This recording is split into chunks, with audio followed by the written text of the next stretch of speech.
Well, our next speaker is Yiding Feng, who's going to present strategic battery selection in a competitive auto-bidding world. Sorry about that. Thank you. Yeah. Hi, everyone. Welcome to my talk and thanks for the introduction.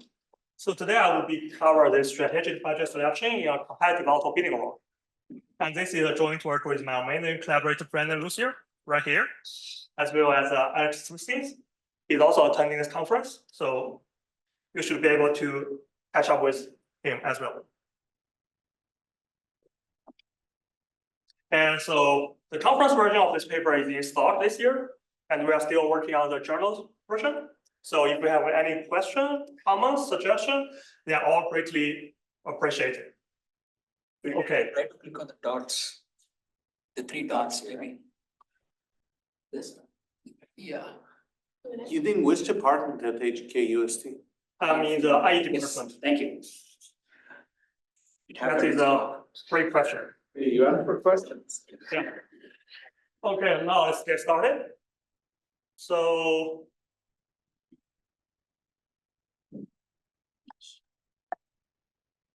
cool. So as a people working in algorithmic game theory, I'm particularly interested in the new algorithmic paradigm that nowadays in many online marketplaces, the strategic human user start to delegate their decision process to the algorithm. For example, imagine that you are the third-party seller on the online retailing platform. You may use the dynamic pricing algorithm to adjust the price of your product in a real-time fashion. Similarly, if you are the advertiser in the online digital advertising market, you may delegate your bidding behavior to the automated bidding algorithm. Similar thing also happens for some other online platform as well. And the important thing I would like to highlight here is that so those strategic human users not only need to use those algorithms, but they also need to use those algorithms in a competitive environment. For example, in the online retailing, third-party seller need to use their dynamic pricing algorithm to do the price competition. And in the online digital advertising, the advertiser need to use the auto bidding system to compete against each other to win the ad slot. And motivated by this, a natural question we can ask is that how should we understand this competition across human user whose action space is trying to deploy those algorithms in such a meta competition? And how should we reason about the impact on this market outcome when the human users start using those algorithms to do the competition? And in this talk, we will start to try to answer this question in the context of the online advertising market. So first, let me give you a quick summary of the results and model we'll talk about in this talk, and then we will dive into the detail. So in the later part of this talk. So imagine that so you have an online advertising platform where some advertiser they will strategically decide a budget constraint as well as the maximum allowed bid constraint to their auto bidder, which is some kind of algorithm. And the payoff of each advertiser will be determined by the downstream competition of those learning algorithms. And in this talk, we will focus on a very classic auction format, which is the first price form auction. And as the main results of this work, we are able to show that, let's consider this competition across advertiser. We're able to show that for any pure Nash equilibrium, the liquid welfare is always a 2 approximation comparing to the optimal liquid welfare. And we are able to extend this result to a 4 approximation for more general solution concept like mixed Nash or Bayesian Nash. And we are also able to show that if, let's say, we only allow advertiser to specify maximum bid, not the budget, then in our model, the approximation factor can be as worse as the linear in number of advertisers, which is usually large for such kind of platform. So can you prove existence of a pure Nash equilibrium? Good. So in the later of the talk, we will show that when we have homogeneous ads, pure Nash equilibrium always exists, but may not be unique. For general heterogeneous impression, it may not exist. Good question. So when you say advertisers specify max bid only, what about budgets? Like what is it taken to be? Can you repeat your question? Last point, you say advertisers specify max bid only. Yes. So what is the budget taken to be in those cases? So in the later of the talk, we will say that the maximum bid in our framework is equivalent to the ROS constraint, return on spend constraint. Do you need any additional like assumptions about the market algorithm capability to get these results? No, but we need to have some assumption on the advertiser's utility function, which we'll dive into in 2 slides. Perfect. So let me talk about the base model we will cover in this talk. So imagine that we have T round. In each round, we are still looking at ad impression. Basically, it is an ad slot. And they are on advertiser. Each advertiser will be equipped with his or her own auto bidder. In the industry, it will be usually provided by the platform. Each advertiser needs to specify a budget constraint as well as a maximum bid constraint. In each round, we will assume that the impression will be associated with a click-through rate, which can be heterogeneous between different rounds and for different advertisers. And we will assume that an auto bidder for advertiser I will observe this click-through rate and decide a bid. And it cannot exceed the maximum bid constraint, which is phi t times vi. So here you can interpret vi as, for example, the value of the click, and phi t times vi is basically the value of the impression. And we will focus, and the option will determine the allocation rule, basically whose ads to be displayed, as well as the payment, how much they will be charged. So next, I will talk about each layer of this 3-layer system. First, let's talk about advertiser. So in this work, we consider a very general preference model of the advertiser, which are separable. Specifically, given the allocation and payment, the utility of the advertiser will contain 2 parts. The first part is advertiser's valuation for the click, which will assume it is weightly concave. And the second part is the advertiser's DC utility for spending money, which should be weightly convex. So for some concrete example, so if you assume both the valuation function and DC utility for spending money are both linear, then this basically recovers the standard linear preference. And if you assume that the DC utility for spending money have a kink, then it will correspond to the hard budget constraint. And we can also capture the soft budget constraint, and this can also capture the value maximizer subject to a budget constraint. So importantly here, we are consider this general preference model where in general, so advertiser would care about how much they spend. Yes. Can you do also value maximization with a return on investment constraint? Good question. So for our current model, we do not capture that. But we will say that it will inherently captured by our maximum bid constraint. So we're assuming that each impression will be solved by the first price auction, which is pretty standard. And we're assuming that each auto bidder will try to do the value maximizing, meaning that they want to maximize the total number of clicks this auto bidder receive. And mathematically, it can be formalized by this program. I want to maximize the total number of clicks we receive, subject to 2 constraints, budget constraint and the maximum bid constraint. And in our setting, the maximum bid constraint is also equivalent to the return of the spend constraint. Cool. So now the question is, how should the auto bidder try to optimize against this objective? So in this talk, we will assume that they will use this very standard approach, which is multiplicative budget pacing. Basically, for each auto bidder, it will maintain a pacing multiplier, and which will denote as alpha IT for impression T. Then auto bidder will bid the value of the bid equals to alpha IT times the maximum bid. So basically, just scale down the maximum bid by this amount, and it will adaptively adjust this pacing multiplier based on the current history. For example, what is the remaining budget?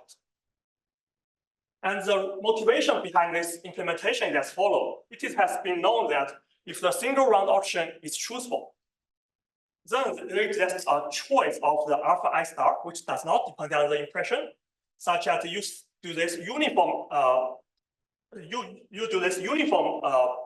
pacing, it is optimal in hindsight. Meaning that if I fix the bid profile of all other advertisers, so using this alpha I star is optimal. And if we think the auto bidder is trying to do value maximizing, then the first price auction is indeed truthful. And for example, you can interpret this alpha I star as the optimal Lagrange multiplier of the previous program. And in this work, we will try to make an abstraction of the competition across auto bidder, which we will consider is a beautiful solution concept, which is called first price pacing equilibrium, which captures the competition outcome across those learning algorithms, those auto bidders. Specifically, it will be the profile of pacing multiplier, which satisfies the best response condition and no unnecessary pacing. So no unnecessary pacing basically suggests that either the budget constraint or the maximum gain constraint will be binding. And the motivation is that from Autobidder's perspective, it does not care about how much they spend as long as it satisfies the constraint. And in this beautiful paper, it has been shown that this first price pacing equilibrium, FP, always exists, and it is unique. So in our model, we want to consider this competition on top of the learning algorithm. Specifically, we will assume that each advertiser will strategically decide their budget constraint and maximum bid constraint. It will be reported to the Autobidder, and we'll assume that the outcome will be determined by the downstream first price pacing equilibrium. And we are interested to understand, for example, the pure Nash equilibrium, mixed Nash equilibrium of this scheme. This is our model.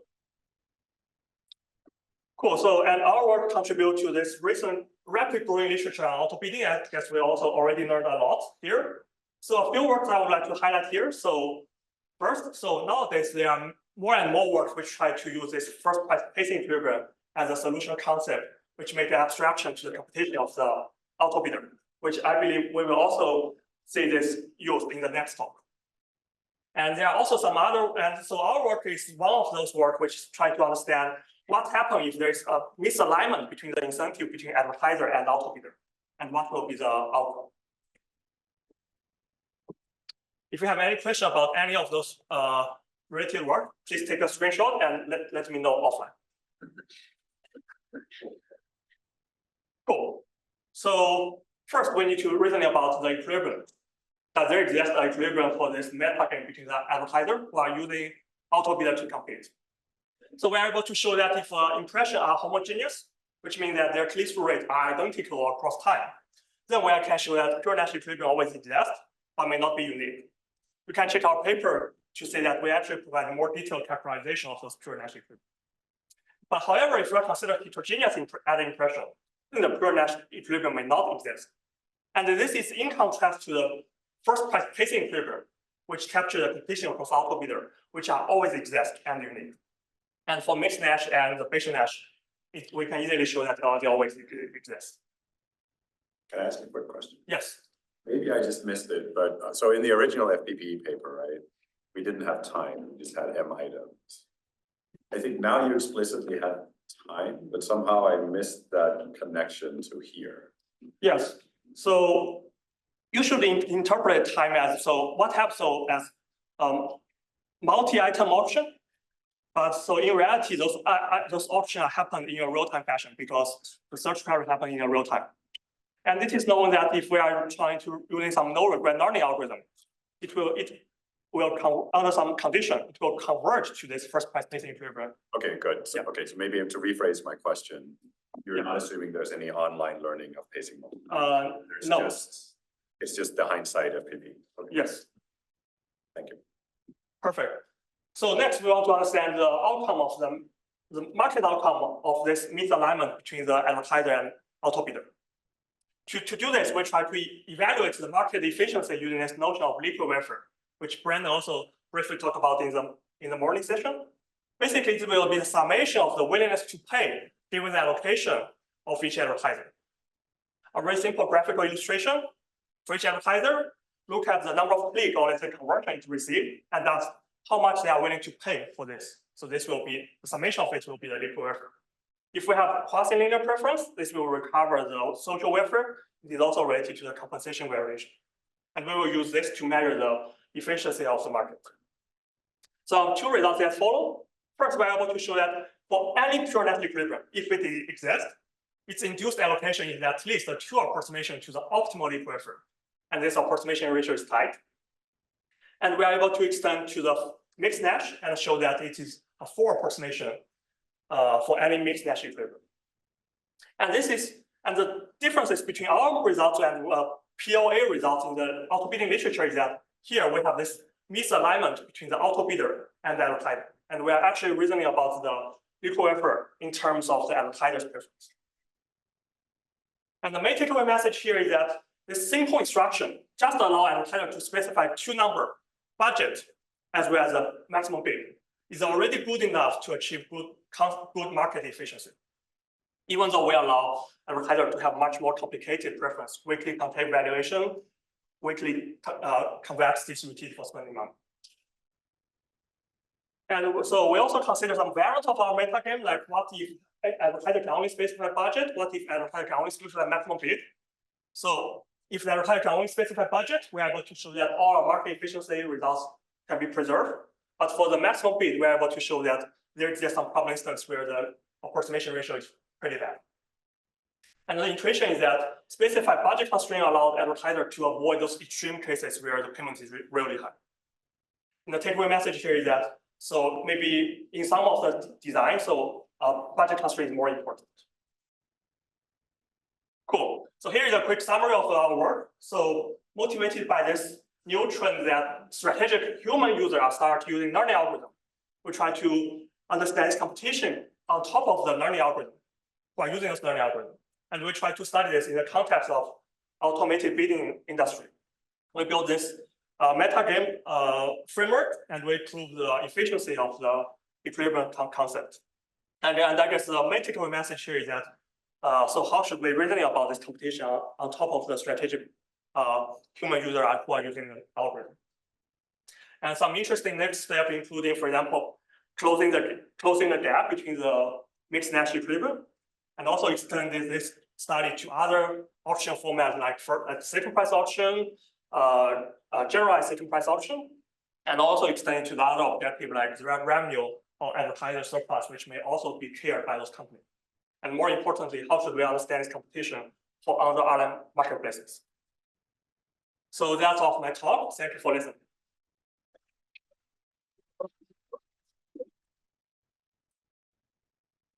Do you have any questions for Yiding?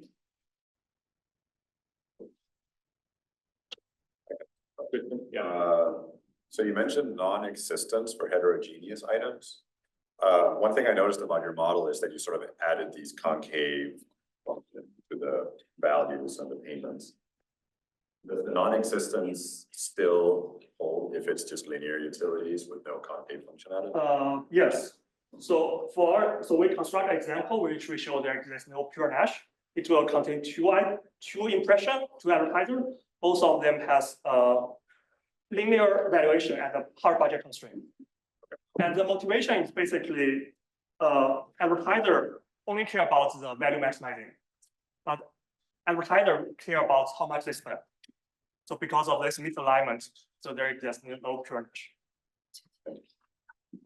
Okay, there's time. Let's take more questions offline, and thank you again.